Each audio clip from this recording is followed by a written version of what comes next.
സ്വാതന്ത്ര്യദിനാഘോഷവും വിദ്യാഭ്യാസ അവാർഡ് ദാനവും നടത്തി. കരുനാഗപ്പള്ളി പോച്ചയിൽ ഹമീദ് കുഞ്ഞ് ഫൗണ്ടേഷനാണ് സ്വാതന്ത്ര്യദിനാഘോഷവും വിദ്യാഭ്യാസ അവാർഡ് വിതരണവും സംഘടിപ്പിച്ചത്. മുതിർന്ന വ്യാപാരികളെ ആദരിച്ചു. കരുനാഗപ്പള്ളി പോച്ചയിൽ ഹമീദ് കുഞ്ഞ് ഫൗണ്ടേഷനാണ് സ്വാതന്ത്ര്യദിനാഘോഷവും വിദ്യാഭ്യാസ അവാർഡ് ദാനവും സംഘടിപ്പിച്ചത്. മുതിർന്ന വ്യാപാരികളെ പരിപാടിയിൽ ആദരിച്ചു. CR മഹേഷ് MLA ഉദ്ഘാടനം നിർവഹിച്ചു. ഇത്രയും ഡോക്ടർമാർക്ക് ആദരവ് കൊടുക്കുന്ന ഒരു വേദി എൻ്റെ ജീവിതത്തിൽ ആദ്യമായിട്ടാണ് ഞാൻ പങ്കെടുക്കുന്നത്.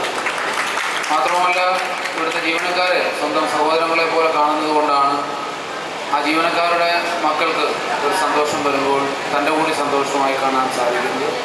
നമ്മുടെ എല്ലാവരുടെയും ഒരു സ്ഥാപനമാണ്. ഈ മിടുക്കരായിട്ടുള്ള മുഴുവൻ വിദ്യാർത്ഥികളെയും അഭിവാദ്യം അർപ്പിച്ചുകൊണ്ട് ഈ ചടങ്ങ് ഉദ്ഘാടനം ചെയ്തതായി അറിയിക്കുന്നു. മുനമ്പത്ത് ഷിഹാബ് അധ്യക്ഷത വഹിച്ചു.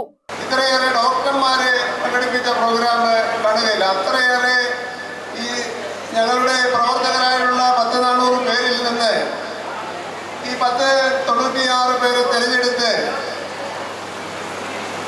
അവർക്കുണ്ടാകുന്ന സന്തോഷത്തിൽ പങ്കെടുക്കുവാൻ വേണ്ടി ഞങ്ങൾ മാനേജ്മെന്റ് കാണിച്ച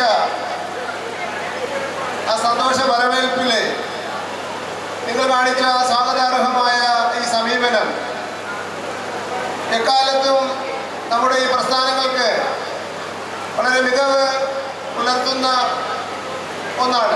ഹാരിസ് മൗലവി റഷാദി സ്വാതന്ത്ര്യദിന സന്ദേശം നൽകി. നാസർ പോച്ചയിൽ നഗരസഭാ കൗൺസിലർമാരായ Rajesh, Ambuvila Salah, gold and merchants association സംസ്ഥാന treasurer Nasar Koyikkal, taluk merchants association president Sudheer Choice, Niyasi Kutty, Muneer Thandasseril, Muhammad Rizwan എന്നിവർ പങ്കെടുത്തു. നവാസ് പാലേരിയുടെ മാപ്പിളഗാന കലാവിരുന്നും നടന്നു. News bureau, Karunagappally.